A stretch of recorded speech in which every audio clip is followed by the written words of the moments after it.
The most common question I get asked is, how do you afford to travel so much? And so I'm going to answer that today.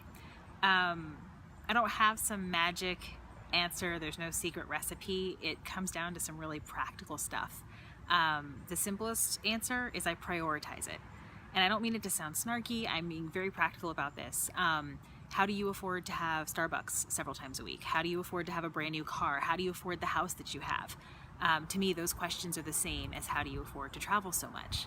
I don't have a house. And when I purchased my home, I specifically bought a home that was much lower than my pre-approved home loan because I wanted that extra income to be able to travel several times a year when I had a corporate job. Now that I don't have a corporate job, I've opted to sell my home so I don't pay rent every month. I put all that money that I'd be putting towards rent towards travel. Same thing with my car. I've had the same car for 7 years. It's an older car. It's paid off. So the money I would be putting toward a car payment every month goes toward travel. I don't eat out as much as most people. Even though I travel, I tend to get a lot of groceries and snacks. So it really comes down to priorities.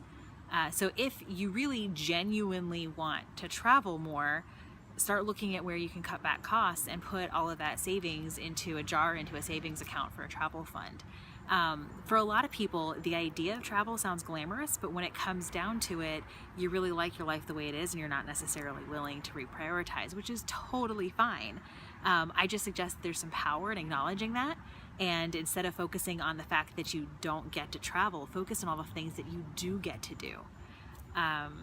So there is the not super glamorous but very practical response to how do I afford to travel so much.